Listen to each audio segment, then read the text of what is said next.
Hello दोस्तों, मुल्तानी electronics में आपका स्वागत है और आप देख रहे हैं मुल्तानी इलेक्ट्रॉनिक्स।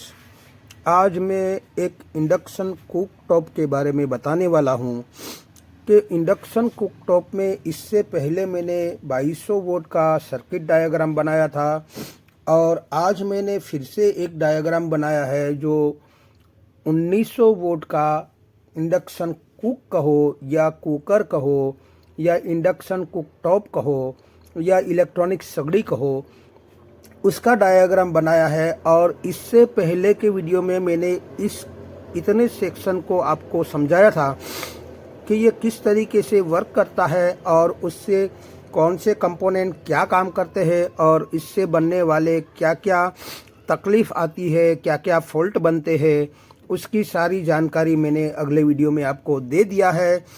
और आगे बढ़ते हैं कि इन दोनों डायोड में डीसी कैसे बनता है उसके बारे में बताऊंगा। और उसके बाद यहाँ पर जो हमारी लो वोल्टेज और हाई वोल्टेज यानी कि लो एंड हाई सेक्शन क्या काम करता है, यहाँ दो सेक्शन का नाम दिया है, एक लो सेक्शन और एक हाई सेक्शन, जिसे मैंने नाम दिया है एसी लिंक। यहाँ पर आपको देखने को मिलता है, यहाँ मैंने नाम दिया है इसे एसी लिंक, जिसमें दो पार्ट पड़ता है, एक लो और एक हाई। वो किस तरीके से काम करता है वो भी समझाऊंगा और इस दोनों डायोड से डीसी कैसे बनता है वो भी मैं आपको समझाऊंगा। तो देखते रहिए ये मेरा वीडियो। तो यहाँ पर आ जाते हैं फिर से लाइन और न्यूट्रल में। लाइन और न्यूट्रल में अगले वीडियो में मैंने यहाँ ब्रिज तक पहुँचा दिया था और यहाँ इसे 230 वोल्ट एसी यहाँ तक मैंने दे दिया था और उससे आगे मैंने आपको समझा दिया है अगले वीडियो में। अब यहाँ से नीचे उतरता है एक डायोड यहाँ पर जो लाइन से उतरता है और एक डायोड हमारा इस न्यूट्रल से उतरता है और इन दोनों का कैथोड आपस में जोड़ दिया है, जिसे जहाँ पर रेक्टिफायर का डायोड का दोनों कैथोड आपस में जोड़ दिया जाता है वहाँ हमेशा पॉजिटिव साइड बनता है। अब सवाल ये होता है कि यहाँ पर हमारा पॉजिटिव तो बन जाता है मगर नेगेटिव कहाँ से बनाए, कैसे बनता है नेगेटिव, क्योंकि नेगेटिव अलग से कोई वायर न्यूट्रल से दिया नहीं है कि हमें पता चले कि नेगेटिव यहाँ से बनता है। तो ये फंडा क्या है, नेगेटिव बनेगा कहाँ से, ये पॉजिटिव तो हमारा बन गया, अब नेगेटिव कहाँ से बनेगा, ये कुछ समझ में आने वाली बात नहीं है। तो आज मैं समझाऊंगा कि ये हमारा पॉजिटिव तो बन जाता है कि न्यूट्रल से एनोड जुड़ा हुआ है और लाइन से भी एनोड जुड़ा हुआ है और इन दोनों डायोड का कैथोड आपस में जोड़ दिया है और पॉजिटिव बना लिया है।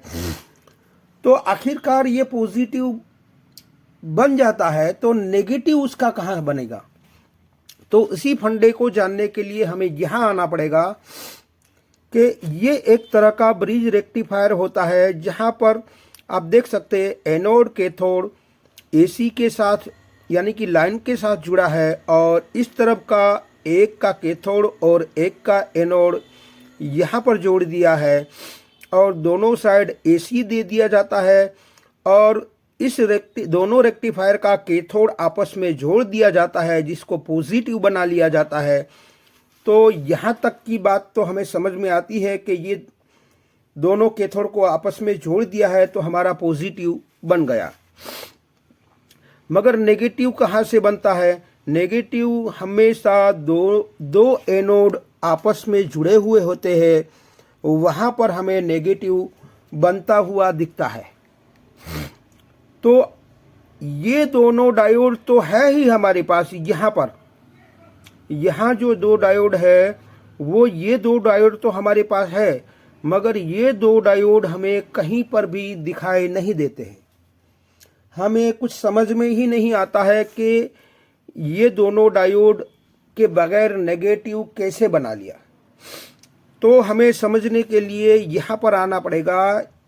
ये हमारा ब्रिज रेक्टिफायर है, उसको मैंने इस तरीके से ड्रॉ किया है, जिसके अंदर कुछ स्ट्रक्चर इस तरीके से बना होता है रेक्टिफायर का, जिसका एनोड कैथोड, इसका कैथोड और इसका एनोड दोनों को जोड़कर न्यूट्रल में दे दिया जाता है। यानी कि न्यूट्रल वहाँ पर दिया जाता है जहाँ का एनोड और कैथोड हमेशा आपस में जुड़ा हुआ हो। यानी कि यहाँ कैथोड है और यहाँ एनोड है, तो उसके साथ जोड़ दिया है। उसी तरीके से एक तरफ यहाँ जोड़ दिया है।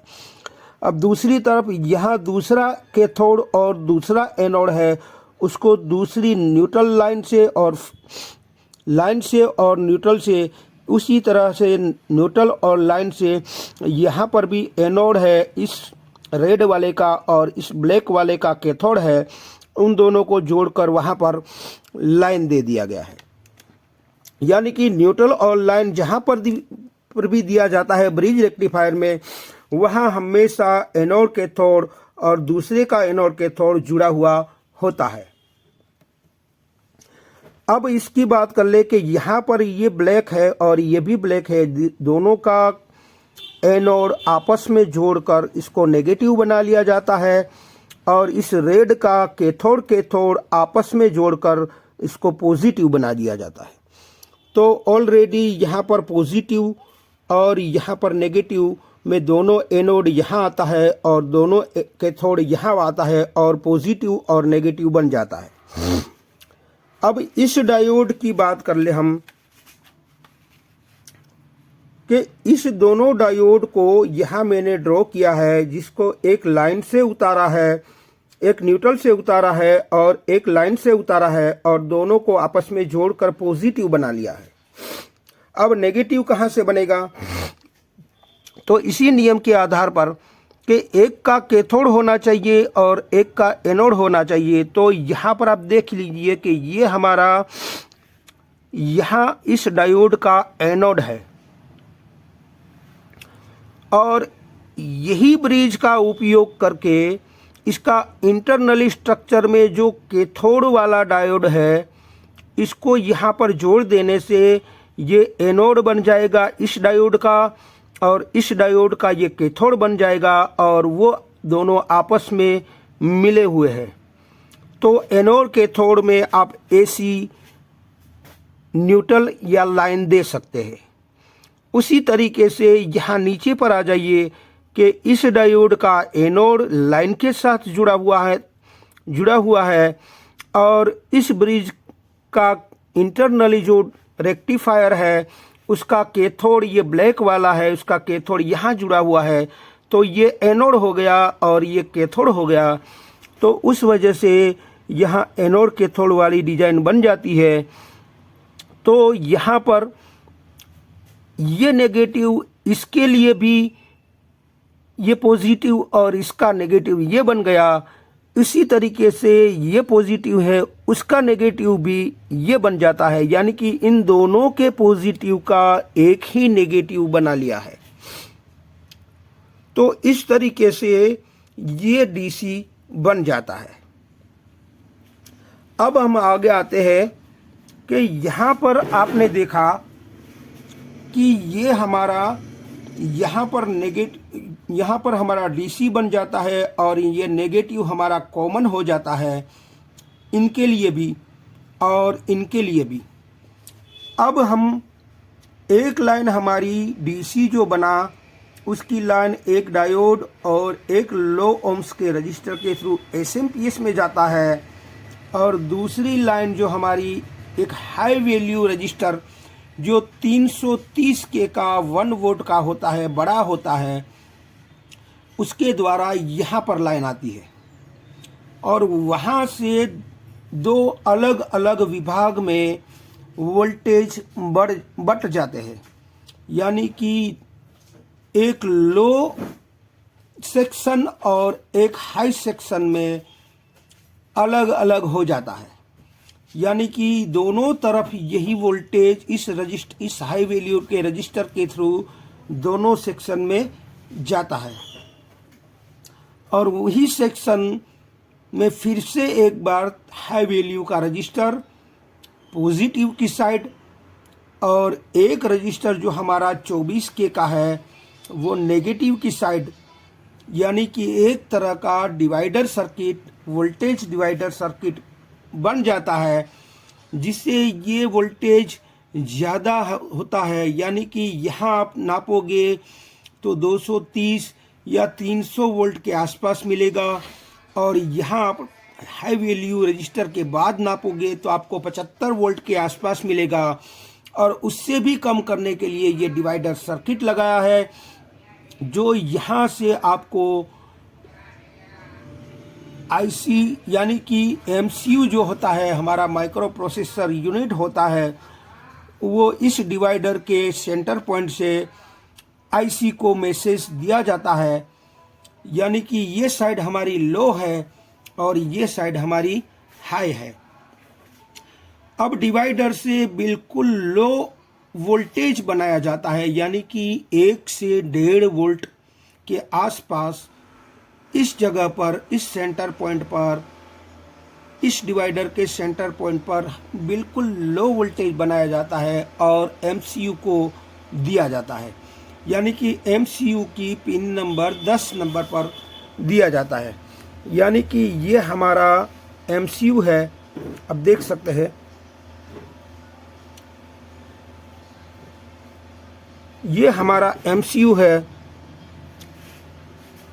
अब इसकी 10 नंबर की पिन यह है, और यहाँ पर 3.25 वोल्ट, यानी कि यहाँ पर लो वोल्टेज बन के 3.3 वोल्ट या 3.2 वोल्ट बन जाता है, और इस 10 नंबर की पिन को दिया जाता है, और जिसे हम लो कहते हैं। यानी कि लो वोल्टेज जब हमारा आता है तब यहाँ पर हमारा वोल्टेज कम हो जाता है, और उस कम होने की वजह से आईसी को पता चल जाता है कि हमारे एसी वोल्टेज कम हुए हैं, और उसी की वजह से यहाँ 3.2 वोल्ट आने चाहिए, उसकी बजाय वो 1 वोल्ट आ रहा है या 2 वोल्ट आ रहा है, वोल्टेज कम हुए हैं।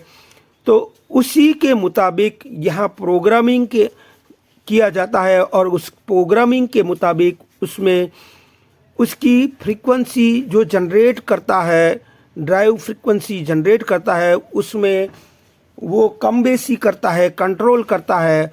और अगर ज़्यादा वोल्टेज लो हो जाता है तो वो स्टैंड बाय मोड में ला के खड़ा कर देता है। अब लो की बात हो गई, अब हम हाई पर आ जाते हैं। यानी कि इस तरफ लो की हमने बात कर ली, उसी तरह इसी तरफ आपको यहाँ से जो कंट्रोल 3.3 वोल्ट मिले, उसमें भी एक रजिस्टर लगाया है 13K का, जो पॉजिटिव की तरफ है, और एक रजिस्टर यहाँ से लगाया है नेगेटिव तरफ। यानी कि और एक वोल्टेज डिवाइडर सर्किट लगाया है, और उसके सेंटर पॉइंट से यहाँ आईसी की यानी कि एमसीयू की पिन नंबर 6 पर लगाया जाता है, जो आप देख सकते हैं कि जिसे हम हाई पॉइंट कहते हैं, हाई सेक्शन कहते हैं। तो वहाँ पर 3.3 से भी कम वोल्टेज यहाँ पर आने चाहिए। अगर यहाँ पर वोल्टेज हमारा एसी बढ़ जाता है तो वोल्टेज यहाँ पर ये भी बढ़ जाएगा, और उसके कारण ये वोल्टेज डिवाइडर यानी कि आईसी की पिन नंबर 6 पर भी वोल्टेज बढ़ जाएंगे, जिससे आईसी को मैसेज मिल जाएगा कि ये हमारा वोल्टेज बढ़ गया है। उसके कारण ये वोल्टेज को कंट्रोल करने की कोशिश करेगी अपने प्रोग्रामिंग के मुताबिक। अगर ये अपने कंट्रोल से बाहर वोल्टेज बढ़ गए हैं तो आईसी एक एरर भेज देगी, यानी कि लो में भी एरर भेज देगी और हाई में भी एरर भेज देगी। यानी कि जब लो वोल्टेज हद से ज़्यादा लो हो जाए तो आईसी E2 का एरर भेजेगी, और अगर हद से ज़्यादा वोल्टेज बढ़ जाएंगे तो E2 का एरर भेजेगी, और हद से ज़्यादा कम वोल्टेज आएगा तो E1 का एरर ये आईसी शो कर देगी और इंडक्शन को बंद कर देगी। यानी कि वो पल्सेस जनरेट करना बंद कर देगी। इंडक्शन चालू रहेगा मगर गर्म नहीं करेगा। तो इस तरीके से ये दोनों डिवाइडर के थ्रू आईसी को मैसेज भेजेगा कि वोल्टेज हाई आ रहा है या लो आ रहा है। तो उसी के मुताबिक अगर थोड़े बहुत ज़्यादा कम होगा तो वो अपने आप कंट्रोल करेगी, यानी कि पल्सेस को जनरेट करने की गति को कम या ज़्यादा करके उसको कंट्रोल करती है। अगर हद से ज़्यादा अगर वोल्टेज कम आता है और वोल्टेज ज़्यादा आता है तब जाके वो एरर शो करती है, या तो E1 एरर शो करती है या तो E2 एरर शो करती है। तो आई होप कि ये वीडियो आपके कुछ समझ में आया होगा। अगर ये वीडियो आपकी कुछ समझ में आया है तो मेरी चैनल को लाइक कीजिए, सब्सक्राइब कीजिए, बेल आइकन को प्रेस कीजिए और खुश रहिए। शब्बा खैर।